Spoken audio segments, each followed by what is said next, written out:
20 लाख करोड़ के बाद बंद हो गया। मुख्यमंत्री जी से क्या बातचीत हुई, क्या मुख्यमंत्री जी ने अपना ब्रह्मा विष्णु महेश के पास क्या फरियाद किए,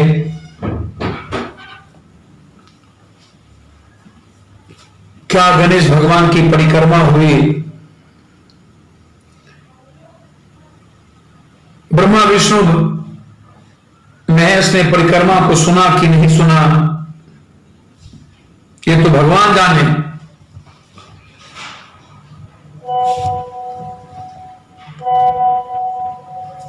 मुझे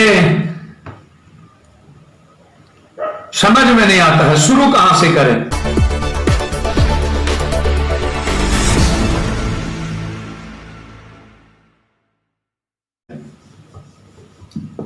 आज देवी मैया का पोथी पतरा जो बड़ा बड़ा जो पर्दे के पीछे से जो नेपथ्य से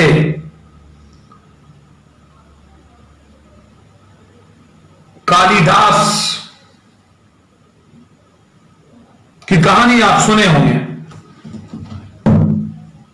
बड़ा विचित्र है, लिख दिया गया।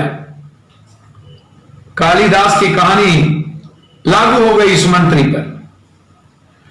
एक कहानी और सुना होंगे, सरकार ने मजदूरों की जिंदगी टॉलमस्टाई के नर्क जैसी बना दी।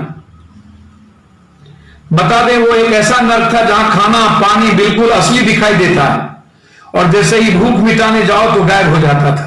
ठीक उसी तरह घोषणाएं मजदूर लोगों की, वाह क्या दिया सरकार ने, टीवी पर बहुत अच्छे विज्ञापन, उपलब्धि के लिए सरकार गीत गाए जाए, मजदूर अपने पेट पर हाथ रखा तो पता चला खाली मासूम बक्से पर बच्चों नींद की सोई हुई, गीत गाते हुए लोरी की तरह मां खींचती हुई, आंख में आंसू, बिस्कुट के लिए स्टेशन पर छीना झपटी, हाय तौबा करते हुए चारों तरफ से हाहाकार चित्कार, मानो कि चारों तरफ इमरजेंसी की लागू। जेपी लोहिया होते तो शायद भूल जाते, मर जाते। आज जेपी लोहिया की आत्मा को दर्द हुआ होगा,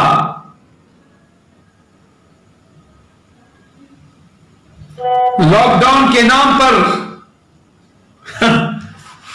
कानून बना दिया गया,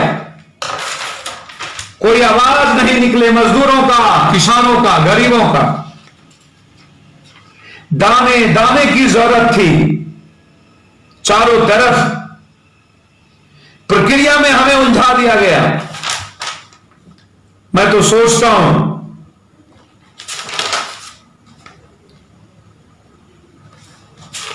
कि भाई आप चाहते क्या हैं?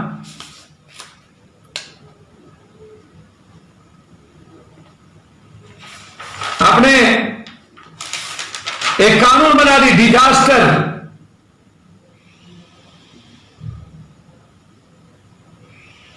कि यदि आप इसके खिलाफ कुछ बोलोगे तो आपको जेल जाना पड़े, आप कुछ मत बोलो।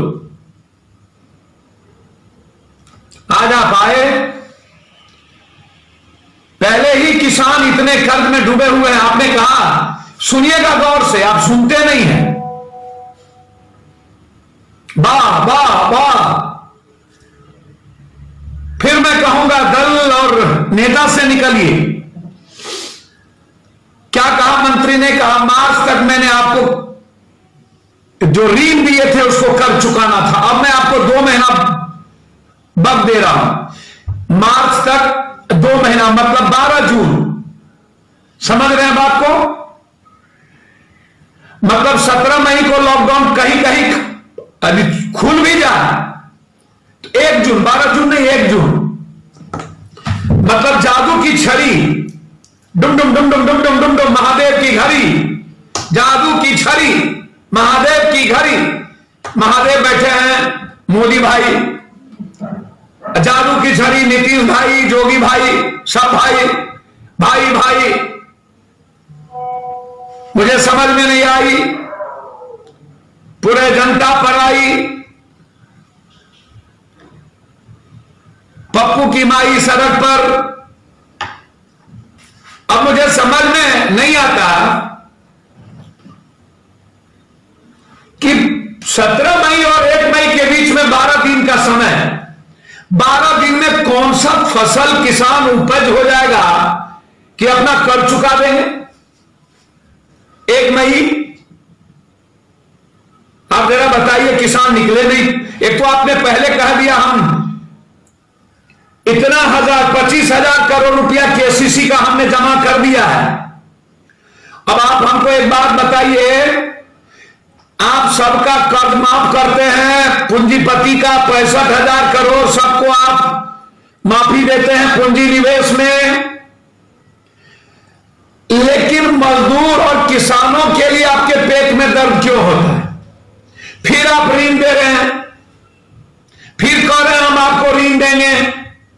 अब लोगों को जरूरत है तुरंत खाना, किसानों को जरूरत है खाना, अनाज। किसान अभी रबी फसल आप लोग उपजाए हैं ना, रबी, तो आपका रबी फसल का क्या स्थिति थी? और सब्जी तो आने पाने आपने फेंक दिए ना, स्थिति तो बहुत बुरी थी। तो आप सब्जी वाले को 10,000 रुपया दे देते और रबी फसल वाले को दे देते और कहते खाद बीज वाले के लिए 10,000 हम अलग दे रहे हैं आपको। तो आपने क्या किया? एक लव लेटर थमा दिया। आप लोग पौन देखिए, घर में रहिए और किसान और मजदूर को कहिए, किसान को ये प्लास्टिक का क्रेडिट कार्ड, इसमें आपको ऋण आएगा 2 लाख रुपया फिर से, केसीसी किसान क्रेडिट कार्ड। 10,000 बैंक वाले लेंगे, 10,000 बिचौलिया लेगा और फिर आप पर ऋण चढ़ जाएगा। अभी आपको कह रहा 1 मई तक दे दीजिए, रबी गया भाड़ में, किसान निकला नहीं, 2 महीना किसान जब निकले नहीं तो ये पैसा तो बिचौलिया के हाथ में गया और बैंक वाले ने सब पैसा ले लिया, 25,000 करोड़ रुपया सब बैंक वाले ले लिए। बाबू मस्त हो गया, किसान और कर्ज में लग गए। अब आप बताइए पप्पू यादव क्या करे, क्या बताए, हम जाए कहां? ये नेता लोग तो मस्त है, कोरोना वायरस से डर पागल है।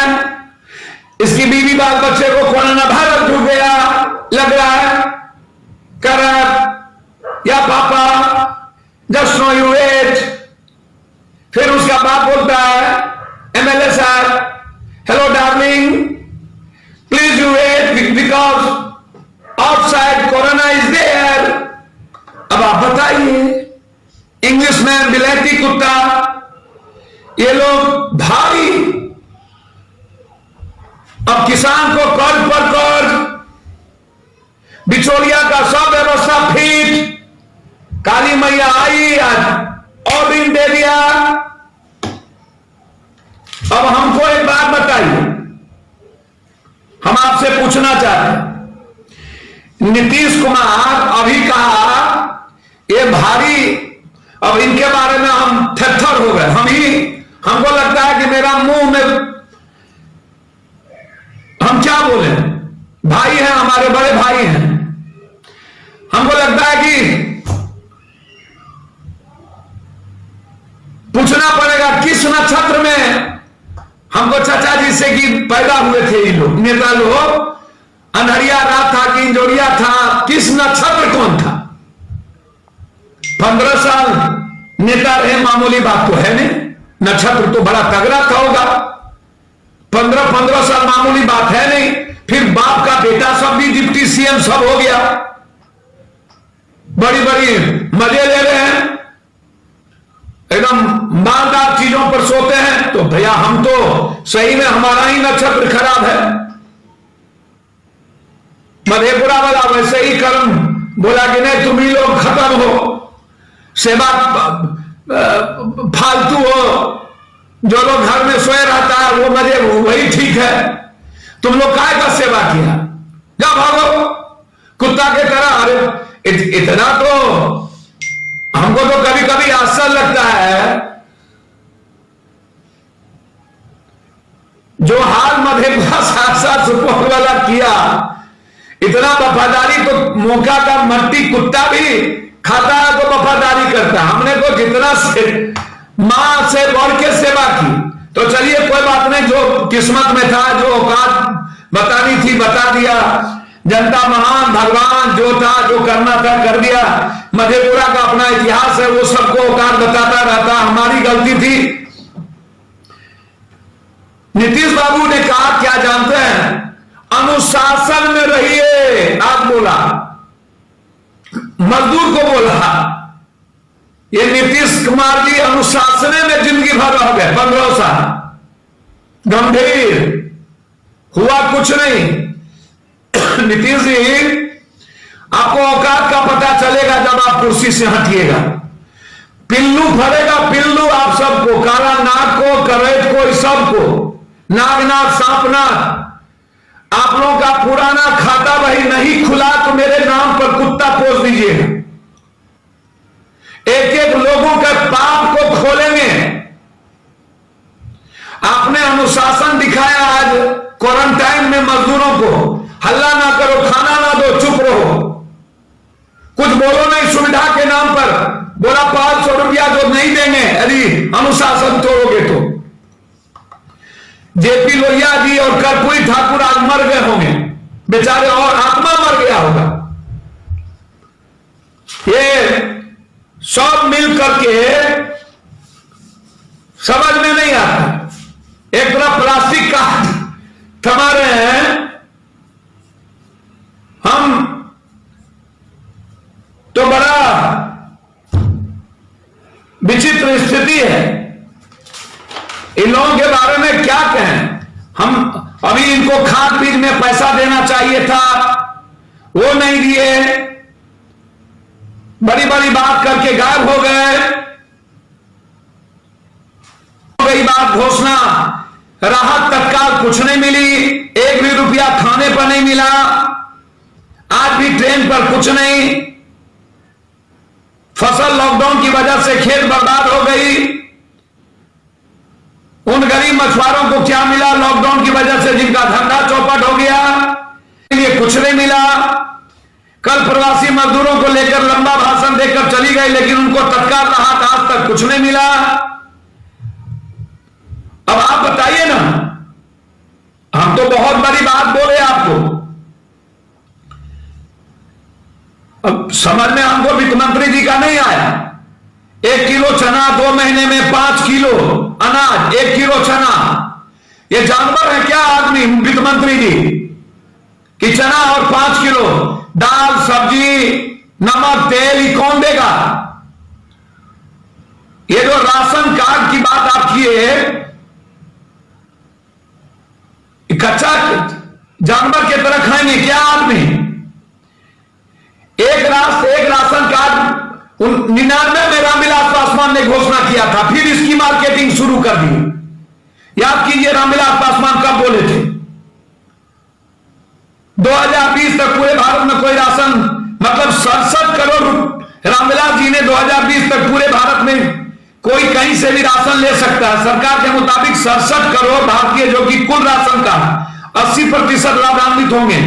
भगवान जाने उस समय यह व्यवस्था लागू हो पाएगा या फिर प्रचार का एक माध्यम बन जाएगी।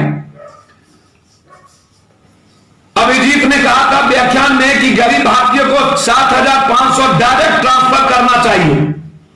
अब क्या हुआ भाई? आप कितने बार ये बात कहिएगा? फिर बात कहते हैं कि अगले बार भी ये बात हुई, उसका भी कोई मतलब नहीं निकला। 95% प्रवासी मजदूरों के पास राशन खत्म हो चुका और 93% मजदूरों के पास आय का कोई साधन नहीं है। जनसाहस के सर्वे के मुताबिक ये आ गया। 9 साल पहले एक प्लान बनाया था, public distribution system, PDS. Infosys को फाउंडर है, आधार प्रोग्राम जनक है वो, आपको याद होगा इन्फोसिस, आधार प्रोग्राम का जनक, कितना सुंदर पीडीएस। जरूरतमंद नागरिकों को सुविधा लाभ पहुंचाने के लिए कंप्यूटर के मदद से डिस्ट्रीब्यूशन करने की जरूरत है, परंतु सरकार ने वह रिपोर्ट कचरे के डब्बे में डाल दी। सोचिए अगर आज वो व्यवस्था यूपीए की सरकार में हुआ था, गरीबों को सड़क पर भटकना नहीं पड़ता। आज सरकार के पास कुछ नहीं है। 2001 अगस्त को लागू हो जाएगी, 2021 में ही बात बोल रहे हैं, जबकि 2020 में रामविलास पासवान ने बोल दिया। अब हमको समझ में नहीं आता है कि ये पंचवर्षीय योजना 3 दिनों में ये बोल रहे थे, क्या मिला क्या? श्रमिक कानून पर कुछ नहीं बोले, प्रवासी पर कुछ नहीं बोले।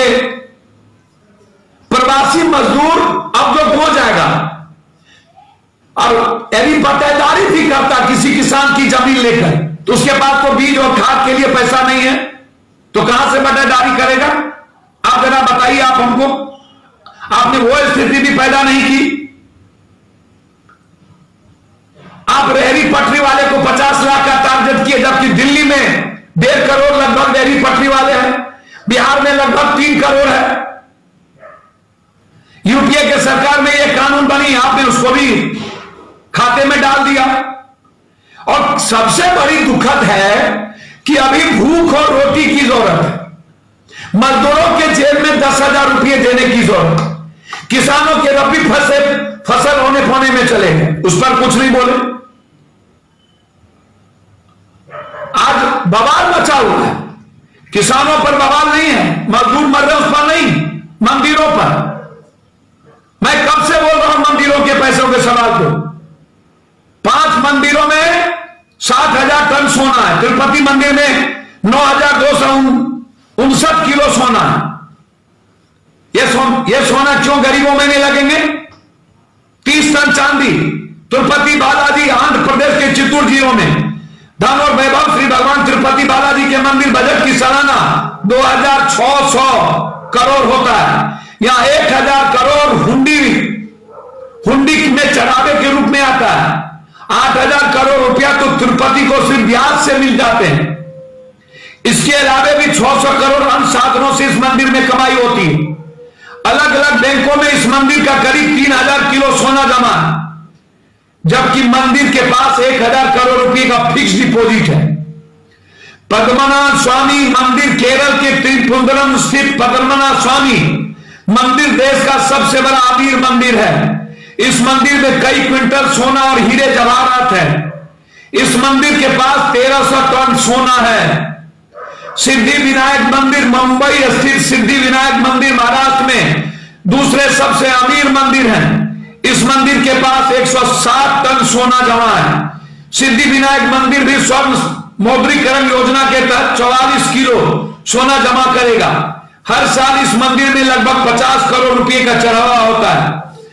इसके 125 करोड़ रुपए फिक्स डिपॉजिट आते हैं। जगन्नाथ मंदिर पुरी के मंदिर भगवान जगन्नाथ श्री कृष्ण को समर्पित है। इस मंदिर की संपत्ति 2,500 करोड़ रुपया से भी ज्यादा है। यह वैष्णव संप्रदाय का मंदिर है।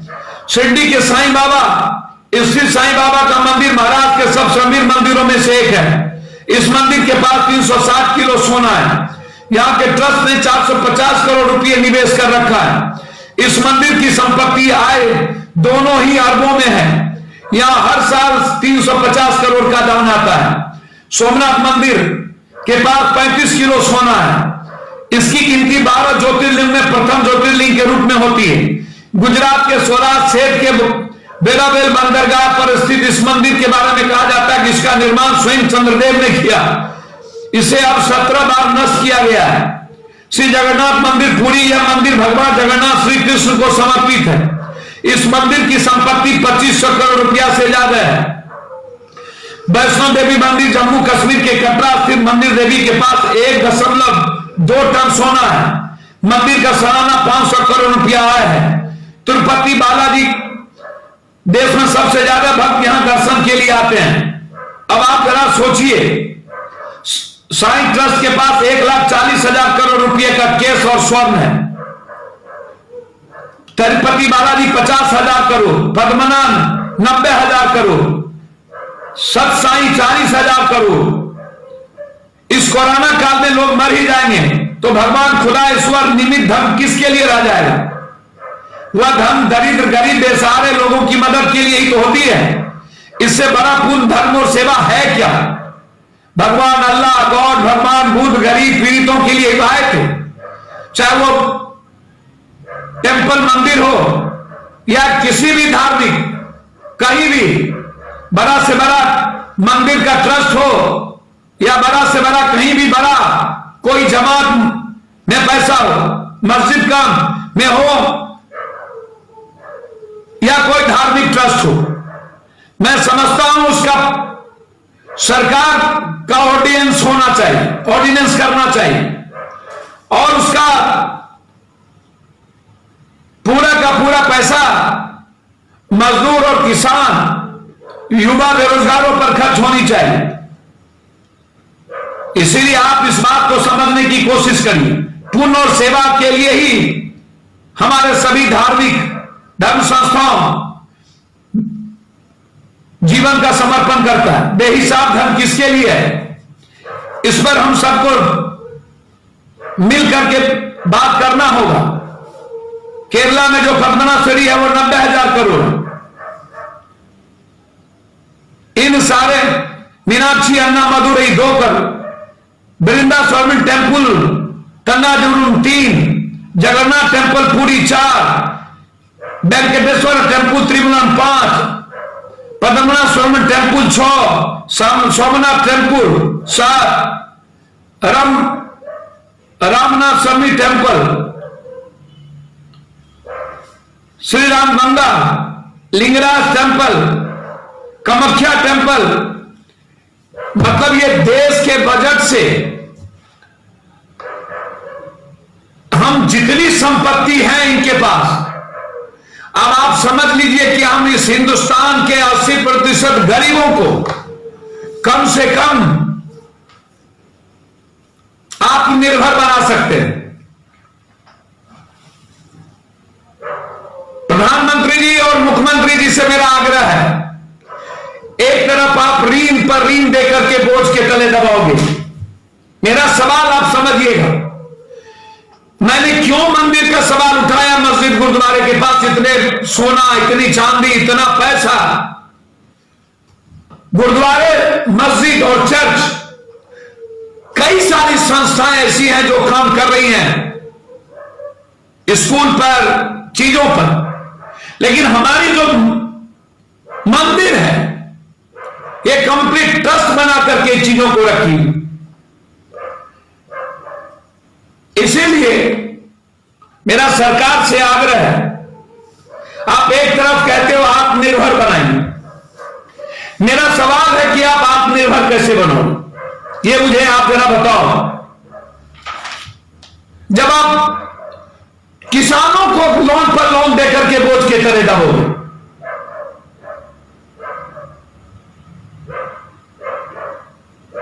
और मजदूरों को मारोगे। एक तरफ किसान का बेटा है मजदूर और वो सड़कों पर मर रहा है, किसान उसके मां बाप है और किसान का बेटा मजदूर वो सड़कों पर मर रहा है। एक तरफ ऋण आंधी तूफान से मर रहा हो, मौसम बेमौसम से, कभी प्रकृति से मरता है, कभी अपने हालात से मरता है, कभी बाजार से मरता है। और ये सरकार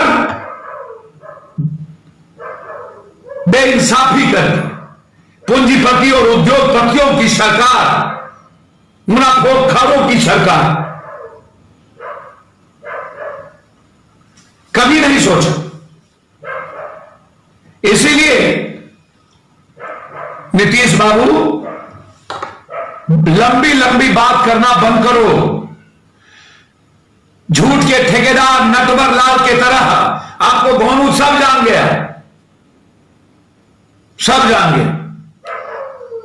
10,000 जांच करेंगे, 60 जांच होती है पटना में, 60 और पूरा मार आपका गरीबों पर है, पूरा मार गरीबों पर। आपका मार सिर्फ उस पर है जो क्वारंटाइन में मजदूर है। अरे नीतीश जी शर्म करो, सुप्रीम कोर्ट ने कहा है मजदूरों को घर पहुंचाने, मैं पैर धरता पकड़ता हूं नीतीश, प्लीज। भगवान होती है जनता, हमारे जैसे लोगों को पैर के तले, हम उसके पैर की धूली है, हमारी कोई औकात नहीं है। मेरे पास पैसे नहीं है नीतीश कुमार कुछ बनने की। जिसके पास पैसे होंगे, मार्केटिंग होगा, वही बनेगा। चाचा भतीजा, चाचा चोर भतीजा पाजी, नहीं हो कब तो थोड़म थोड़ी, मुंह में राम बगल में छुरी, नहीं हो कब तो थोड़म थोड़ी। करो धंधा, दोनों जो जितना पैसा लूटे हो ना वो लगा दो लेकिन भूखे मत रहने दो। 20 लाख करोड़ रुपए का हश्र तो देख लिया दुनिया ने। जो दुनिया को बनाता है मां के रूप में किसान और बेटा के रूप में मजदूर, उसका क्या हश्र किया। और भाई के रूप में युवा, उसकी तो जिंदगी खाए कोई कर्म की नहीं, उसको तो डगरा का बैगन समझते हो। इसीलिए आत्मनिर्भर तब तक नहीं होगा जब तक आप उसको डायरेक्ट मदद नहीं करोगे। लोन देने से आत्मनिर्भर नहीं होगा, कर्ज पर कर्ज, आप उसको आत्मनिर्भर नहीं कर रहे हो, उसको आत्महत्या करने पर मजबूर कर रहे हो। आप लोग बख्शे नहीं जाओगे, गुनाहगार साबित होगे, आप लोगों को आग लगेगा। आप लोग पता नहीं सही में कहीं भगवान यदि है तो मैं उसे हाथ जोड़ के कहता हूं कि माफ मत करना, माफ मत करना प्लीज। यही मैं कहूंगा और आग्रह करूंगा कि आप लोग एक एक सोशल मीडिया पर वायरल करो। इन बड़े बड़े ट्रस्टी जो हैं मंदिर, जो हमारे देश के हर मजदूर और युवाओं के रोजगार के लिए 20-20 लाख रुपया देंगे तब भी इनके पैसे नहीं खत्म होंगे। ये हर मजदूर और किसान और युवाओं को 20-20 लाख रुपया उसके अकाउंट में डाले। इस आवाज के साथ हमें आगे बढ़ना चाहिए, यही आग्रह करेंगे। किसानों को ऋण नहीं, कर्ज नहीं, किसानों को आत्मनिर्भर बनाने के लिए उसको मुआवजा मिलना चाहिए, उसकी ऋण, उसको जो लोन मिला है उसकी माफी मिलनी चाहिए। बहुत बहुत धन्यवाद, नमस्कार।